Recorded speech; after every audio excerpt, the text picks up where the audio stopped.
The reality is he might not ever fight again. Like, who knows? Like, if he has surgery on his eye and it doesn't go well and he can't see out of the eye, apparently he's still fucked up in his right eye. There's some tendon damage or something. And, you know, eyes are so tricky. You never know. Like, unless you're a fucking complete psychopath like Michael Bisping, who fought 11 fights in the Joe Rogan has warned that the UFC could be facing a deeper issue, one that won't just sideline individual athletes but may eventually affect the sport as a whole. In his view, this isn't a problem that erupts dramatically and forces immediate reform. It builds quietly. It chips away at contenders without major headlines, stalls divisions without obvious controversy. And by the time the full impact is recognized, the damage has already been done. That's why the discussion is so important right now. Recent cases involving Paddy Pimblett and Aspinall have pushed the concern back into the spotlight. Two prominent fighters in separate divisions dealing with eye injuries that could keep them out for extended periods. Not because they were decisively finished, but because of damage that subtly changed everything. Really bad how it looks. And he said, you can't train your eyeball to be stronger. It is what it is. You've protection here and here, but he obviously got no protection because the fingers were straight in. The fight should have been stopped. He couldn't see. It was a foul. He couldn't see. Then you can't fight. You know, if he'd have got knocked out with a head kick next, then it would have been worse. I don't know. And then he said, sometimes when your eyes here like that, it can become displaced and stay there. And they did a few tests on that, and they said it doesn't seem like that. And his vision on the eye that's the best eye, his eye wasn't following properly, so the muscles weren't working strong enough to go this way. This one just wasn't working that good at all. So we've got to have additional tests further this week, and Moyes is sorting the tests out for us, and he's got to have a CT. This is the exact pattern Joe Rogan has cautioned about for years. It's woven into the structure of modern MMA itself, where athletes are coached to control range using outstretched arms, spread fingers, and continuous hand framing as part of standard defensive tactics. Who's in the hospital right now. You know, yesterday we spoke about Rose Namajunas talking to the fans in a very emotional state. It was heartbreaking to see. Remember that video? She's like openly sobbing. And shout out to the fans who were there to console her, to make her feel better. It was part heartbreaking and part beautiful to watch in a way. Anyway, right now as we speak, Rose is undergoing eye surgery, believe it or not. She was poked multiple times in the eye. They actually just sent me a photo of one of said pokes. Here's one photo that we have. There you go. And yeah, I mean, again, this is the thing with these. Like, you sit at home, you're like, okay, suck it up. You know, Tom Aspinall, suck it up. Well, guess what? Here's a photo of Rose heading into surgery as we speak. You can see her eye, and you're about to see more. And he tells me that she has, I'm going to try to get this right, a canalicular laceration, which is a break in the tear drainage system of the eyelid. It works. It's within the rules, and it's drilled into fighters from the earliest stages of training. But as competitors become quicker, more precise, and more explosive, the room for mistakes narrows. In fast exchanges, accidental contact with the eyes becomes increasingly likely.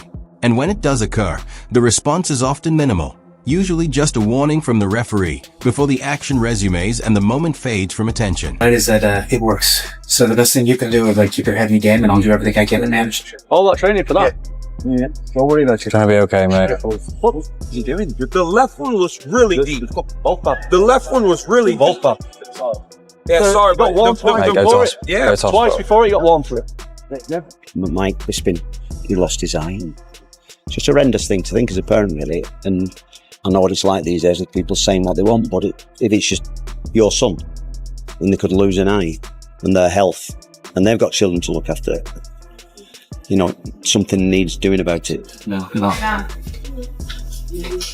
Yeah, it's horrendous for me to look at. The consequences often appear long after the fight ends, with extended recoveries quietly slowing entire divisions. Aspinall's injury stopped his bout outright, freezing the heavyweight picture, while Pimblett's situation is now threatening his momentum at a crucial stage. Different outcomes, same core issue. Rogan doesn't blame fighters.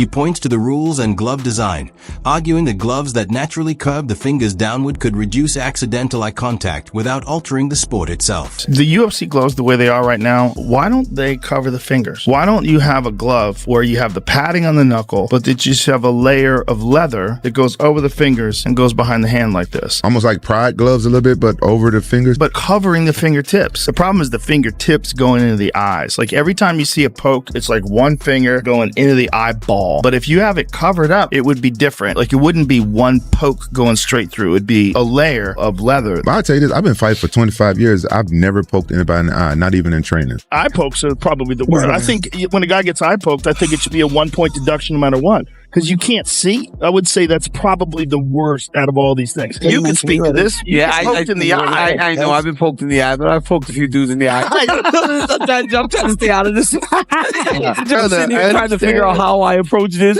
You're going to come to me. I was hoping you would look at Annick. You decided to ask me. While other combat sports have modernized their gear, MMA hasn't kept pace, fueling frustration. Dana White's response felt dismissive to many, raising concerns about fighter safety. Eye injuries don't just sideline athletes. They stall careers, disrupt divisions, and hurt trust in the sport. Some fans even question whether extended fingers are sometimes used intentionally, knowing enforcement is inconsistent. The eye of Tom Aspinall, and is there a rematch in the works? Oh, Jesus. Don't let me talk about Tom Aspinall's eye. Apparently he's going in for a second surgery or just had it, and by surgery I mean injections. I have no idea. Get a quote from him. God fucking forbid I say something about it. Go ahead. Do you have any updates about the eye of Tom Aspinall, and is there a rematch in the works? Oh, Jesus. Don't let me talk about Tom Aspinall's eye. Apparently he's going in for a second surgery or just had it, and by surgery I mean injections. I have no idea. Get a quote from him. God forbid I say something about it. Go ahead. Weird, Dana. Jeez. How close did you think you were to Here's your quote. Catching strays, aren't I? Catching strays in my own living room on a Sunday morning. Wouldn't it be interesting if Tom came out and said, no, I'm not going to rematch him. He's a cheater. Why would I rematch a guy that already cheated, that violated not one of my eyes, but both? I gave him his chance. He chose to cheat, and I'm going to move on. If Tom took that stance, which he's not going to do, I'm saying, but for fun, I think he'd have a lot of people that supported him. For some reason, Surreal has come out of this thing with his hands clean. He's the one that did the poking. They've got to do something about these eye pokes. The rule is you got to have your hands like this, but you can still have your fingers out straight. You can't do that. You can do that. That's the stupidest rule I've ever seen in my life.